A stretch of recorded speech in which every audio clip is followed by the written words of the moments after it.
প্রধানমন্ত্রী তারেক রহমানকে পাঠানো এক গুরুত্বপূর্ণ চিঠিতে সাবেক মার্কিন প্রেসিডেন্ট ডোনাল্ড ট্রাম্প বাংলাদেশ মার্কিন সম্পর্ককে আরও শক্তিশালী করার আশাবাদ ব্যক্ত করেছেন।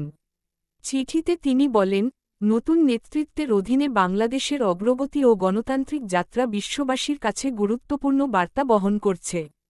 ডোনাল্ড ট্রাম্প উল্লেখ করেন, অর্থনৈতিক সহযোগিতা, বাণিজ্য সম্প্রসারণ এবং আঞ্চলিক স্থিতিশীলতায় দুই দেশের যৌথ কাজ ভবিষ্যতে আরও গভীর হবে বলে তিনি বিশ্বাস করেন।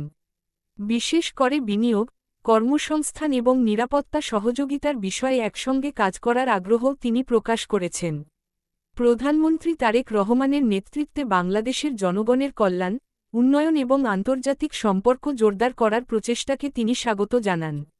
চিঠির শেষ অংশে বাংলাদেশের জনগণের শান্তি, সমৃদ্ধি ও উজ্জ্বল ভবিষ্যৎ কামনা করেন ডোনাল্ড ট্রাম্প। এই চিঠিকে দুই দেশের কূটনৈতিক সম্পর্কের নতুন সম্ভাবনার বার্তা হিসেবে দেখছেন বিশ্লেষকরা। এখন দেখার বিষয়, এই শুভেচ্ছা বার্তা ভবিষ্যতের সহযোগিতাকে কতটা এগিয়ে নেয়।